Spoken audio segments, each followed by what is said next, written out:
This is from Gopal Champu. How amazing. The same world that is visible outside is now also within the mouth of my child. Within this world I can see Mathura Mandala, and within it I can see Braja. Within Braja I can see myself holding the hand of my child. What on earth is going on here? She saw everything, the whole cosmic manifestation, not only Braja or Mathura Mandala. She saw the whole cosmic manifestation. There's very beautiful prayers or statements. Mother Yasoda went through about 6 different phases of thinking, what's going on here? And then ruled it out. And then she considered another one and ruled. She's just moving on waves of ecstatic denial of her son's divinity. Maybe it's this, maybe it's that, maybe it's something else. And then she gave up and said, whatever it is, he's my son, and began feeding him. There's a place not far from this Brahmandagat where it is said that Mother Yasoda went to pray to Lord Shiva to take away her disturbed state of consciousness. It's a place that Dinabandhu likes. If you've been on Parikrama with Dinabandhu or anything like that, he'll take you there because he likes. And here's the place, Chitta Haran. Haran means stole, consciousness stolen away. And so she prayed to Lord Shiva that her consciousness become restored. And this is the back side. There's the river Jamuna. And there's a little ghat near, not far from where their place is. And it's just a place inhabited by some sadhus they're very friendly, they're very peaceful sadhus. Sometimes places in Vrindavan, the people who reside there are a little aggressive. These people are very peaceful. So there we are. A visit to several of the places, not all of them, but several of the places on the east side of the river Jamuna, visiting Vrindavan. So during the rest of this stay, in the evenings we'll have some programs. My plan, we'll see if it goes according to plan, is to visit some other places of Krishna's pastime sequentially. So they'll be live streamed and recorded, and you can participate in them if you like. Shri Vrindavan Dham ki Jai. Srila Prabhupada ki Jai.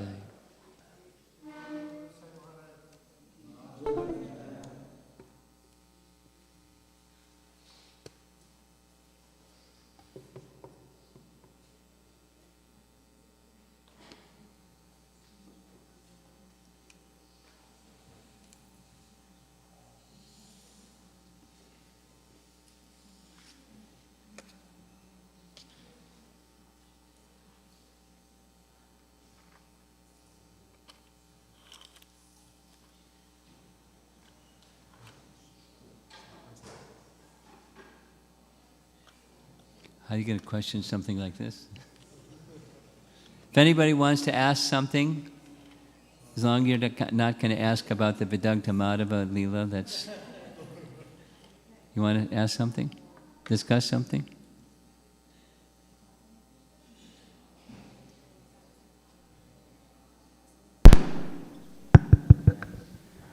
Hare Krishna Maharaj, Dandat Pranam. Thank you for the Nectarian class. Maharaj, the question is, Krishna is all-powerful. And Krishna is what? Krishna is all-powerful and nothing stops him to do any action if he want to do it. Right. But question is, why did not Krishna marry Radharani? And other way is, why did Krishna allow Radharani to marry someone else? Well, there's a long answer to that question. According to Gopal Champu, Krishna married. You aware of that? In Vrindavan, Krishna married the gopis. In Gopal Champu, Krishna returned after killing Dantavakra. He returned to Vrindavan. And when he returned to Vrindavan, he married the gopis. This is a very profound, deep subject matter. So one can say he didn't, one can say he did. Now, transcendentally, he's eternally there. They are Radharani's expansions, and Radharani is his internal potency. They're eternally married. They're not married. They're eternally consorts, the energy and energetic. So it's in terms of Leela, it's different ways of enjoying rasa. And then comes the Parakiya and Swakiya topic.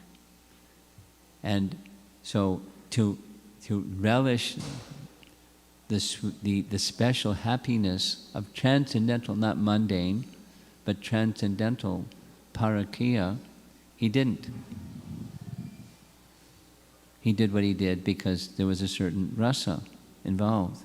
And then he did, according to Gopal Champu, because there's a certain rasa. So there are different ways of explaining this. If you want to get a really, a mind-blowing, mind-expanding description, Shiva Maharaj has done that in his writings. With scriptural references and Acharya's references, and it's very deep, very extensive. So to answer this quickly isn't so easy. The short answer, the easy answer is it's rasa. And the marriage is a so-called marriage, where Abhimanyu is said to be Krishna's shadow. And in the marriage that took place, it was during that year that Krishna manifested himself as each of the cowherd boys, and during that year he married each of the cowherd girls. And then after that, because Yogamaya potency had everybody covered, the cowherd boys didn't even know that a year had passed, but they were told that they married a girl, so they just accepted that they married a girl, and when they grew up they would become husband and wife, because that's the kind of marriages that took place. It's pastime. It's short. It's just... So Krishna didn't marry and he did marry. You can make arguments on both sides.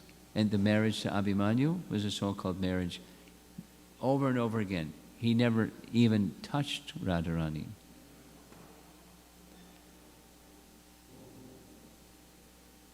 So, and it's creating the obstacle for meeting Radharani was made possible by Abhimanyu and his mother and sister.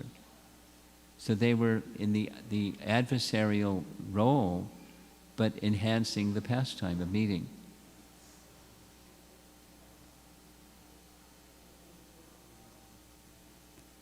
For rasa's sake. And it's not mundane kind of rasa. The mischievous boy meeting with a girl. It's a transcendental one. This one looks like that one, not the other way around.